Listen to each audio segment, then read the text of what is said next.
서해 공무원 피격 사건을 둘러싼 여야의 공방이 현 정부 대통령실로 확전되는 모습입니다. 해경의 입장 번복에 연루됐다는 민주당의 주장을 대통령실이 정면으로 반박한 건데 여기에 원구성 협상까지 평행선을 달리면서 꼬인 정국이 좀처럼 풀리지 않고 있습니다. 정유진 기자입니다. 더불어민주당은 해경의 월북 판단이 바뀌는 과정에 현 대통령실 국가안보실이 깊숙이 관여했다고 거듭 주장했습니다.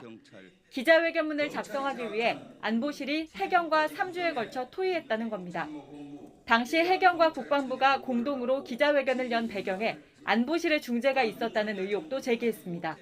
윤석열 정부의 월북 판단 번복은 대통령실 주도의 정치 공세 프로젝트였음이 밝혀지고 있습니다.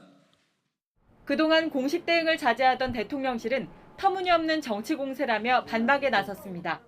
언론 공지를 통해 해경 수사나 입장 번복에 관여하지 않았다며 야당의 주장을 일축했습니다. 사실은 없고 주장만 있는 정치 공세에는 일일이 대응하지 않겠다며 불쾌감도 드러냈습니다. 문재인 정부의 대처에 대한 여당의 공세에 야당이 현 정부를 겨냥해 맞불을 놓자 대통령실까지 끼어든 모양새입니다.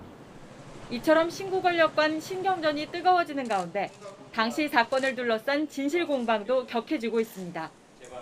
민주당 의원들이 월북 사실을 인정하면 보상해주겠다고 회유했다는 유족의 주장에 월북을 인정하면 보상을 주겠다고 합니다. 그러면 국가 배상이냐? 아니다. 기금을 조성해서 주겠다라고 합니다. 그래서 제가 단호히 거절했습니다. 당사자로 지목된 야당 의원들은 그런 적이 없다고 맞섰습니다.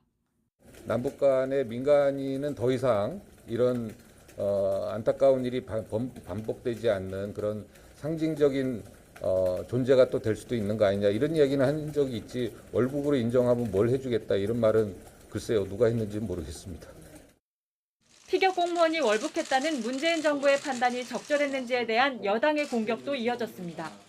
특히 강경화 당시 외교부 장관이 비슷한 시기에 한 연설에서 월북이 아닌 표류라는 표현을 썼다고 꼬집었습니다. 월북의 무게를 실은 당시 국방부, 그리고 청와대 안보실과 다른 입장을 보였다는 겁니다. 물론 민주당은 객관적 정황을 토대로 내린 월북 판단을 국민의힘이 정략적 의도로 이용하고 있다며 반발하고 있습니다.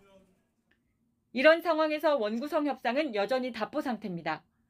다음 달 1일 임시회 소집 공고가 나온 가운데 사법개혁특위 구성과 검수완박 법안과 관련한 여당의 헌법재판소 제소 취하 문제 등을 놓고 접점을 찾지 못하고 있습니다. YTN 정유진입니다.